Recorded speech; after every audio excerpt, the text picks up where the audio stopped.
If you're looking at this brand, this iconic brand of Blockbuster, what do you actually see when you see this brand? I'm going to tell you what I see when I look at this brand. I see complacency. That's what I see when I look at this brand.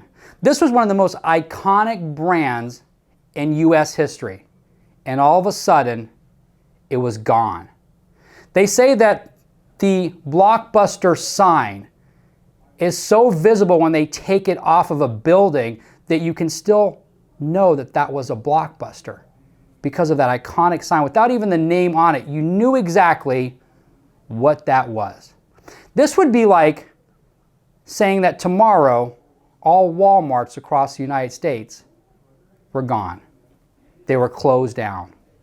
So how does Blockbuster have anything to do with sales?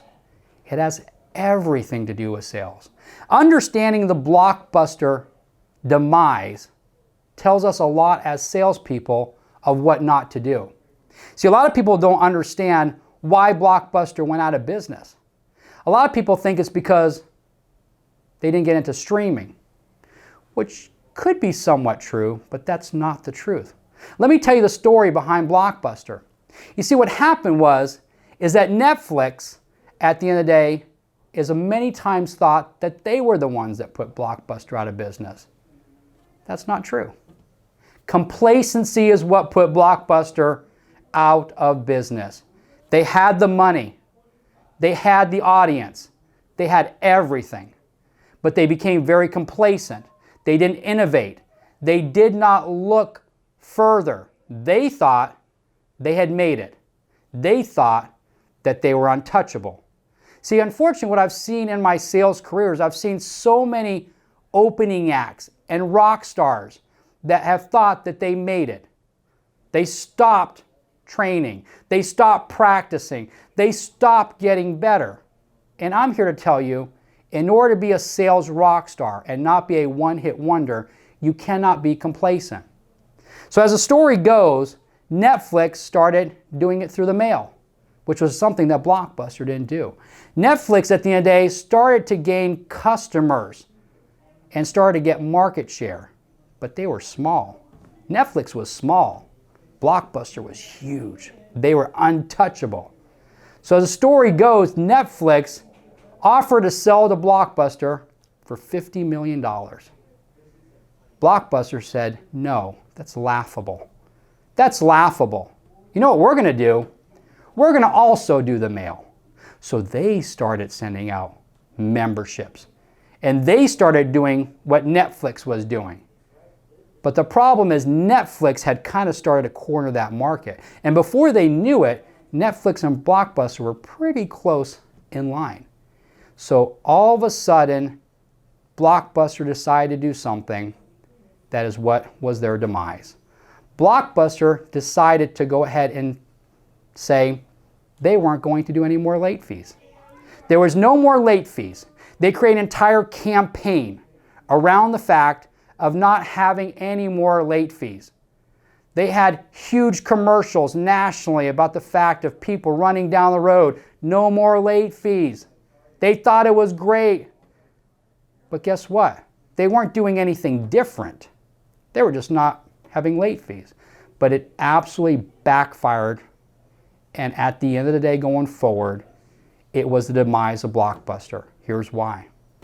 People stopped returning their movies to Blockbuster. The movies weren't on the shelves anymore. People started keeping them for 3, 4, 5 weeks, and then at the end of the day, stopped returning them. But it was no big deal because why? Little old Netflix, that a laughable $50 million that they offered, had now gained so much share that, you know what? I didn't have to return this movie Boiler Room. I liked it. I could keep this. Because guess what? There was no more late fees. There was no more reason to walk into a Blockbuster. I could get it all through the mail, through Netflix. And that is why Blockbuster fell apart. The most iconic brand in the United States of America all of a sudden was gone. Was it because they lacked the money? Was it because they didn't have the financial wherewithal to innovate? No, what they did is they became complacent. And their complacency is what led to their demise. Unfortunately, over my career, I've seen so many salespeople that had all the talent in the world to be absolute rock stars. But here's what their demise. They were complacent.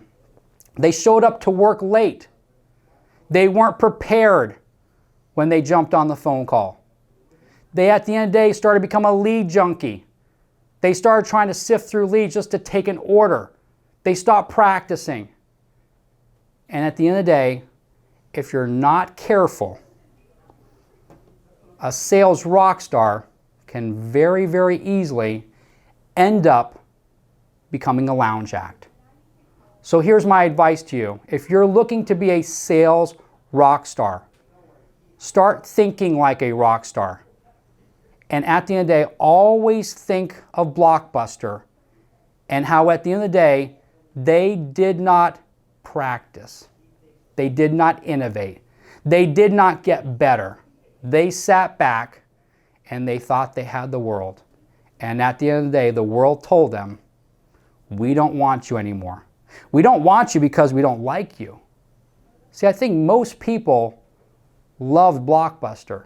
Whenever I look at this brand, I see a brand that brings some joy a little bit in my heart. I remember walking into a Blockbuster. I remember walking to the shelves. I remember looking at the movies. I remember thinking, I hope they have that movie in stock right now. And guess what? When I saw that movie on the shelf, I was so excited because guess what was about to happen? I was about to go and watch that movie. So when I see Blockbuster, I see a company that at the end of the day brought so much joy, but at the end of the day became very, very complacent. So Blockbuster is always a reminder to me as a sales rock star that you cannot become complacent. You have to always be reaching. You have to take action right now in order to become somebody that you're not right now. See, Blockbuster at the end of the day could have been still around. They had the money to go streaming. They had the money to buy Netflix. But at the end of the day, they thought they were too big. They thought they were untouchable. They thought that they were better than they were. So at the end of the day, here is my advice to you. At the end of the day, reevaluate where you're at right now. Be honest with yourself. Ask yourself, are you doing enough? Or are you just taking it easy? Are you just waiting for the customers to come in? Are you just waiting for the customers to show up to order, to take your movie? Or are you going out there, instead of taking the order, are you creating the order? See, that's what sales rock stars do, is at the end of the day, they turn any lead into a great lead. They don't take an order, they actually go ahead and they create an order. You want to be a sales rock star? Get out there and start creating orders. And at the end of the day, you'll be someone that does not fall back. You will not be a Blockbuster. Go be a rock star.